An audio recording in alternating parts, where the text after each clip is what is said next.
When people are going to the doctor, they are often prescribed like a type of contraceptive very quickly. It's most often the oral contraceptive pill, which might not be the right choice for them. And if you have one negative experience, you might feel a bit deterred from going back and seeking help. And of course, we know that, especially around topics in relation to reproductive health care, there is a lot of gaslighting that goes on. So you might go back and you say like, okay, I'm taking this contraceptive, but like it doesn't suit me. And then the advice might be like, no, just take it for a little bit longer, which can make you feel like you're not being heard.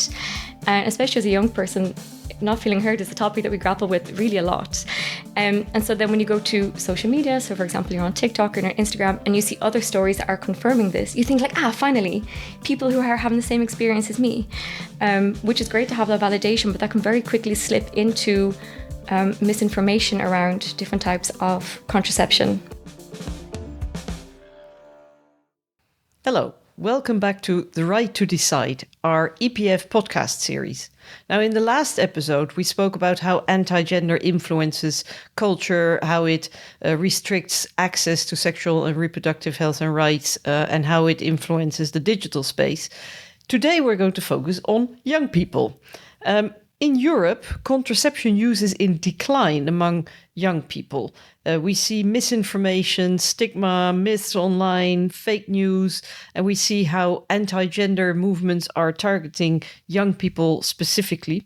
And I'm very happy to be discussing this today with Nicole Moran, my guest, who is a, you might say, youth activist and SRHR responsible at the Koninklijke Instituut voor de Tropen in the Netherlands.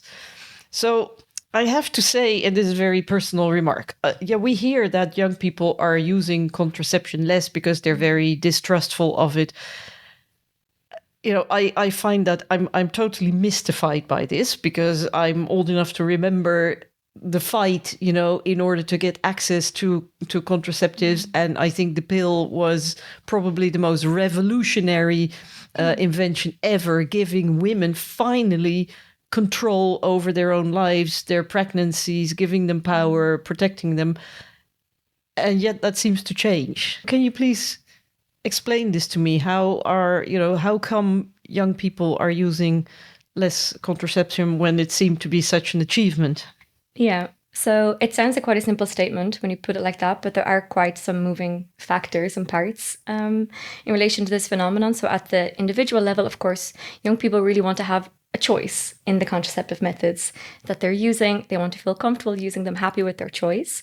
So I just want to start first with prefacing with that. And then on the other hand, you already mentioned, of course, misinformation, mistrust around contraception. And there are a myriad of reasons for that. Of course, we know that sexuality education in schools is under threat. Comprehensive sexuality education, we're seeing a decline in funding. We're seeing more opposition from parent groups in school. And of course, the school is where most people are getting this information. At the same time, on social media and online, there are a lot of narratives around contraception. And we know from research that young people are really influenced from, the opinions of social media influencers, but also their peers online. And so there was kind of this perfect storm in that education is not coming to them from the channels that they used to, i.e. school, and then at the same time online, you're able to access so much information and different opinions about things that it's difficult to know what is real and what's true and what's not, and what does this mean for me and my relationship with contraception and what I want for my body. So can you give us an insight into what kind of myths are being spread? Yeah, indeed. So it's funny because even as I'm getting older, the myths stay the same, which I struggle to understand why that is. Of course, the main one that a lot of people struggle with is in relation to infertility. This belief that if you take hormonal contraceptive, that later on in life you might be infertile, you might struggle to conceive, which is scientifically not true at all. And then there are more, let's say, social myths around taking contraception, especially for younger teenagers, that if you start taking contraceptive, it means that you're promiscuous, that there's like an element of shame in relation to it, which is not true at all. Oh my God, I thought we had put into that as well. Okay.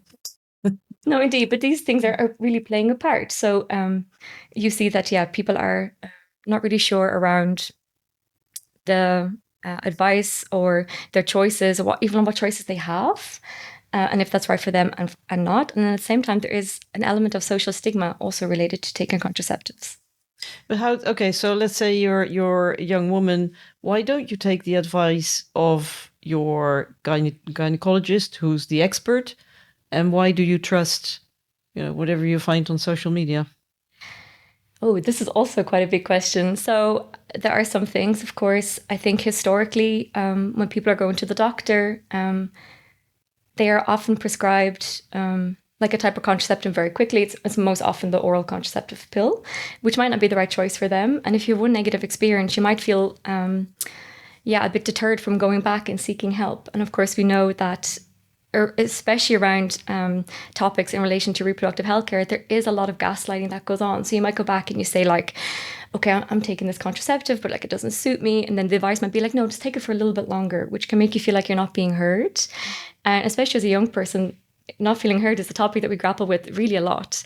And so then when you go to social media, so for example, you're on TikTok or on Instagram and you see other stories that are confirming this, you think like, finally, people who are having the same experience as me, which is great to have that validation, but that can very quickly slip into misinformation around different types of contraception. Mm-hmm. And of course, there are enough organizations that are quite happy to fill the gap left by the, let's say, the official sex education, or by, and sort of exploit the distrust, but also the lack of knowledge of young people. So do you have any insight into what kind of movements are behind it and how they target young people, how they exploit their insecurity? So I mean, this whole podcast, I think, has been touching on really the anti-rights and anti-gender movement across Europe and how it's operating. And unfortunately, young people are also very much a target of this campaign, probably even the most. And in relation to like bodily autonomy, but also like comprehensive sexuality education, anti-rights actors, and that is religious groups. Quite often we're seeing, historically it's been religious groups, but now it's even expanding. And you see in governments, also in Europe, populist governments who are using anti-gender and anti-rights rhetoric to kind of further their own nationalist agendas. And this is all happening kind of at a higher political level, but it's having real life impact on young people and their day-to-day lives. And then what we're seeing is on social media, in school, that young people are not being educated about the choices that they have. And really with them, what that comes down to is an inability to make an informed decision about your body and your life and the choices that you want to make. And so they operate really by, we see like a lot of it's CSE, but it's also anti-queer rights, trans rights, anti-abortion, like anything around bodily autonomy, liberation. And they all kind of join forces to work together. And we really see this in very well organized like campaigns. And so if we want to talk about sexuality education in particular, there's a very well-known campaign called Stop CSE. And they're very clever because if you're a parent and you get a leaflet that says like your child's going to have comprehensive sexuality education school, and you might think, oh, that's kind of a jargony term. What does that mean? And you go to Google and you search it up. This anti-CSE campaign, their website is called comprehensivesexuality.org. So you can very easily land on it just by Googling comprehensive sexuality education.